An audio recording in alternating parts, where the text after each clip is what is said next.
ফুরিয়ে আসছে আন্তর্জাতিক মহাকাশ স্টেশন বা আইএসএস এর মেয়াদ। আগামী 4 বছরের মধ্যেই এই স্টেশনটিকে বন্ধের পরিকল্পনা করছে নাসা। আর এর মধ্যেই মহাকাশে যুক্তরাষ্ট্রের আধিপত্য নিয়ে তৈরি হয়েছে শঙ্কা।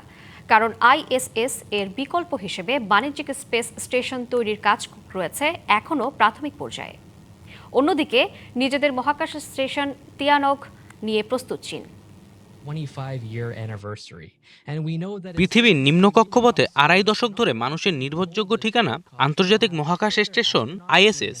তবে বয়সের ভারে নুজ্জ এই গবেষণাগারের আয়ু শেষ হতে চলেছে 2030 সালে। নাসার পরিকল্পনা এই শূন্যস্থান পূরণ করবে বিভিন্ন বেসরকারি কোম্পানির তৈরি বাণিজ্যিক মহাকাশ স্টেশনগুলো। তবে সময়মতো বিকল্প স্টেশন তৈরি না হলে মহাকাশে যুক্তরাষ্ট্রের ধারাবাহিক উপস্থিতিতে বড় ধরনের বাধা পড়বে, যা দেশটির জাতীয় নিরাপত্তার জন্যও ঝুঁকির।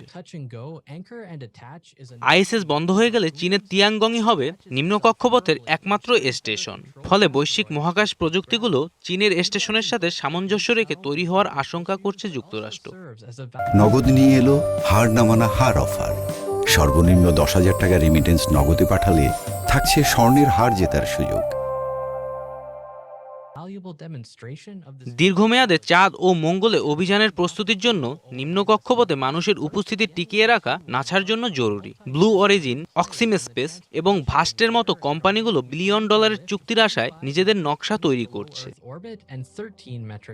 আইএসএস এর মেয়াদ শেষ হওয়ার আগেই একটি কার্যকর বাণিজ্যিক বিকল্প দাঁড় করানো নাসার সামনে এখন সবচেয়ে বড় চ্যালেঞ্জ। তা না হলে মহাকাশ গবেষণার এই মঞ্চে হয়তো একচ্ছত্র আধিপত্য বিস্তার করবে চীন।